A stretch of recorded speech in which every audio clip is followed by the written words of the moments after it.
Amis d'Azinat, bonjour et bienvenue au Relais de Poche. Et cette semaine, nous recevons avec un immense plaisir Georges Patrick Glaise. Bonjour. Bonjour Georges.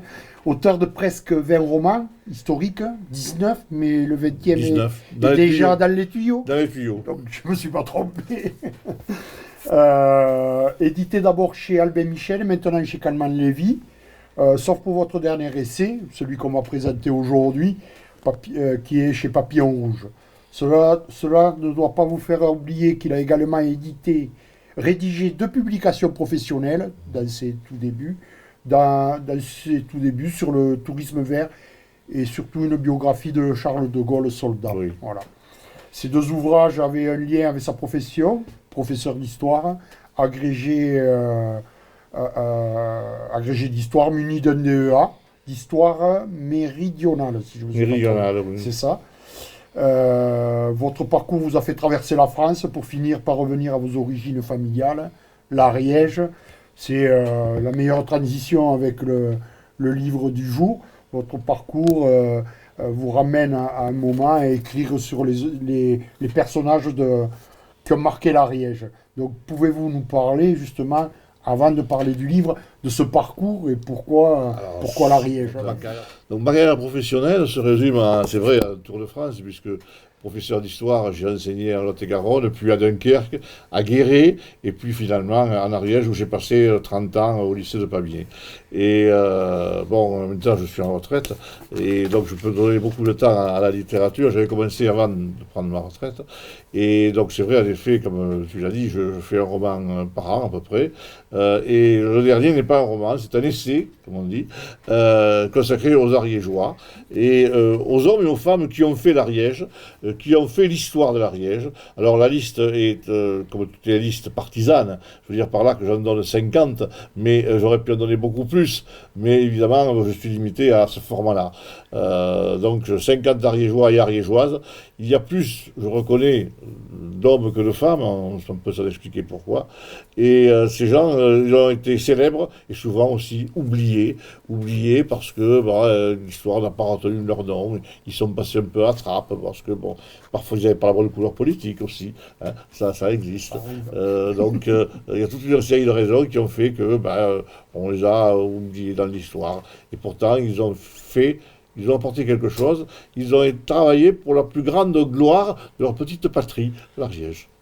Mais justement, comment est venue cette idée de recenser 50 plus 1, si je ne me trompe pas, personnages, et il y en a plus dans l'Ariège.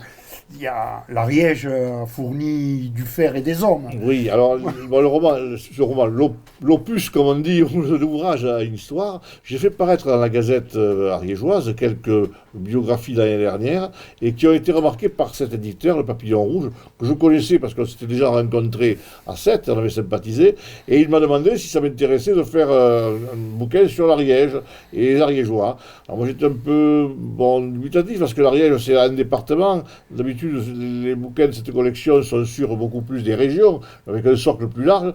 Et j'ai jugé qu'on pouvait le faire, c'était jouable, en effet, qu'il y avait assez de célébrités locales. Et donc, j'ai travaillé là-dessus, de avril jusqu'à janvier, pour recenser ces personnages. Et les premiers ont été faciles, certains ont demandé un peu plus de travail, plus de documentation.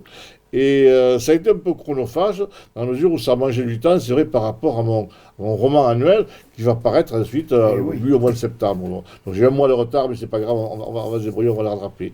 Et ça a été assez intéressant, parce que moi-même, j'ai fait des découvertes, il y a des gens que je connaissais peu ou pas, et dans les 50, j'en ai rajouté un, c'était René Victor Pille, qui nous a quittés il y a peu de temps, et qui a été quand même l'un des grands écrivains d'origine ariégeoise, prix Médicis. Donc j'ai rajouté In Extremis, c'est le 51e, et tous ces gens-là sont tous donc des gens décédés, bien sûr, donc ne soyez pas pressés de vous y voir. Parce que c'est quand même fâcheux d'être dans cette collection-là. Voilà, donc c'est un bouquin qui est sorti, comme on dit, un débengut, comme on dirait en patois, parce qu'il n'était pas prévu du tout au programme. Mais mon roman annuel puis sortira au mois de août-septembre pour la rentrée littéraire, bien sûr. Alors, question piège, hein. On choisit jamais celui qu'on préfère de ses enfants, mais avez-vous quand même, au milieu de ces personnages, un qui vous touche plus que les autres? Ah, c'est C'est une difficile. question dure, hein. C'est une question difficile à répondre. Bon. Ils sont tous attachants par les qualités qu'ils ont témoignées. Bon, certains font plus folkloriques que d'autres. Je pense par exemple à Pauline Forest, qu'on appelle la Belle Ilotte qui incarne la réussite au féminin telle qu'on pouvait la pratiquer à l'époque. En l'occurrence, elle réussit par les amants qu'elle trouve. Et donc elle enchaîne les amants, c'est un moyen de gravir l'ascenseur social. Ah bon. D'autres sont parce que leur talent, par exemple Marie de la Giraudière pour la peinture ou Isabelle Sandy pour la littérature. D'autres sont pas des inventeurs de génie. Hein.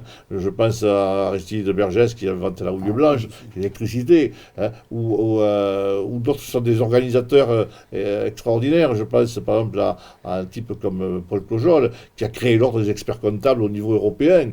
Bon, c'est quand même pas rien. Après, certains, j'aurais pu les y mettre, mais je ne les ai pas mis parce que j'ai peu trouvé de choses sur eux.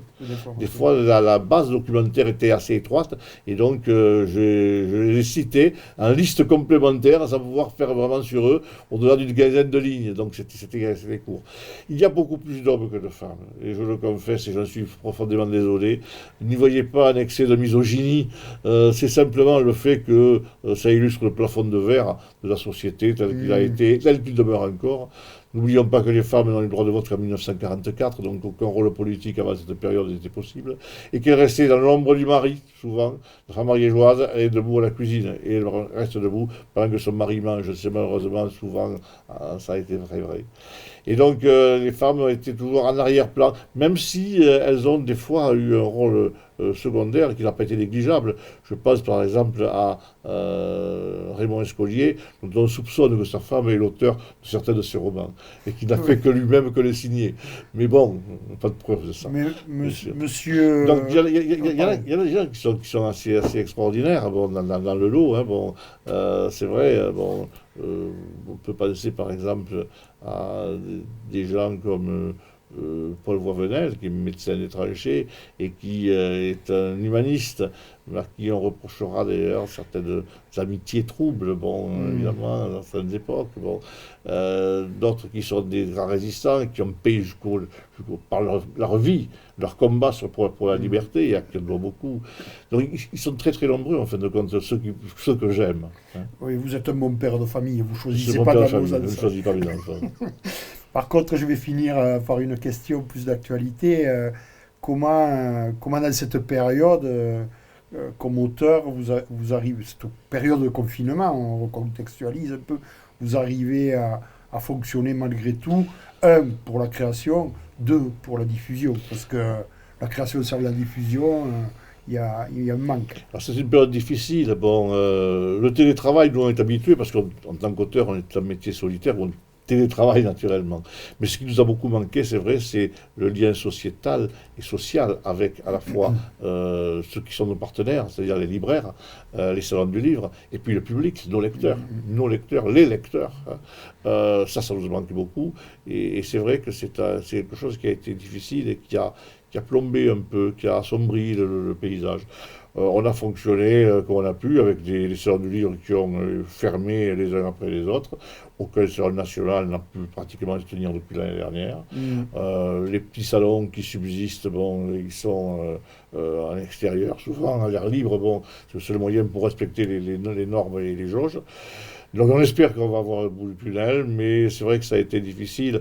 Et financièrement parlant, pour les auteurs aussi, qui souvent n'ont que ça Ceux pour qui n'ont vivre. que ça. Ceux qui n'ont que ça pour vivre. Bon, ceux qui ont un métier à côté, qui sont journalistes, etc., ils peuvent s'en sortir. Mais ceux qui ont uniquement des revenus venant de la littérature, c'est une période de vache maigre. Bon. Et il nous tarde vraiment que l'on sorte de cette mauvaise période. On a hâte de retrouver les jours heureux et le public qui est le nôtre, la sociabilité, la gentillesse, le sourire, le fait de faire plaisir à des gens en leur offrant un livre, en leur dédicaçant. Ça, c'est quelque chose qui nous manque. On va essayer cet été de faire quelque chose sur Verniolle pour un Mais peu on y compte bien. d'impromptu On y compte bien. pour essayer de recréer ce bien. lien social et cette convivialité. Tout à fait. Merci Georges Merci beaucoup. Glaise. Et je rappelle son livre César et Joie qui ont fait l'histoire.